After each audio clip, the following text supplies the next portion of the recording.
নমস্কার, আপনারা দেখছেন আধ্যাত্মিক ভারত। ভারত পৃথিবীর শান্তির কথা বলে। দেখবেন, আমাদের ভারতবর্ষের হিন্দুদের প্রথমেই ছিল গুরুগৃহে শিক্ষা, এবং প্রথম শিক্ষার ধাপ ছিল ব্রহ্মচর্য। তারপরে পরবর্তী ধাপ অনেক রয়েছে, যাক ওই প্রসঙ্গে আজকে আসি না। আমি যেটা বলতে চাইছি যে আমাদের ইসলাম ধর্মের এখন মাদ্রাসা শিক্ষা। মাদ্রাসা শিক্ষায় দেখতে পাচ্ছি সবচেয়ে যেটা বড়, প্রথমেই বাচ্চাদেরকে ভিক্ষে করা শেখানো হচ্ছে। ভিক্ষে করে করে তারা মাইক নিয়ে, মারুতি নিয়ে পাড়ায় পাড়ায় এসে বলছে যে কিছু চাল দাও, কিছু টাকা দাও। ওখানে সব ছেলেরা, গরিব মানুষের ছেলেরা পড়ছে। দিনই শিক্ষা।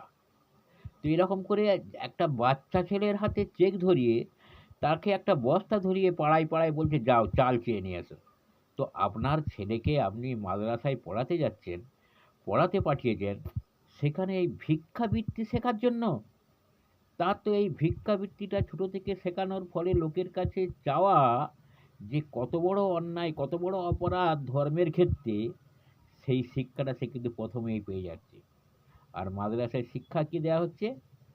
কোরআন তেলাওয়াত, যার মানে কেউ বোঝে না, আর মানে বোঝাতেও পারে না। তো তোতা পাখির মতো এরকম কোরআন পড়িয়ে কি হবে, যার অর্থ নাই বুঝলো? তাই এই মাদ্রাসা শিক্ষা শিক্ষা করতে পাঠিয়ে আপনার ছেলেকে ভিক্ষাবৃত্তি করা শেখাচ্ছেন। বন্ধ করুন।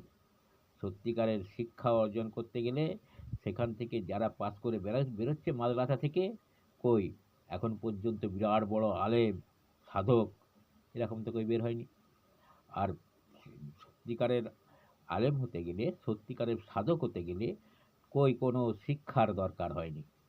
যত মহাপুরুষ আছে আপনি দেখুন তো, আমাদের হজরত মোহাম্মদ সাল্লাল্লাহু আলাইহি সাল্লাম নবীজি কোন কলেজের ডিগ্রি নিয়েছিলেন? কত শিক্ষা ছিল?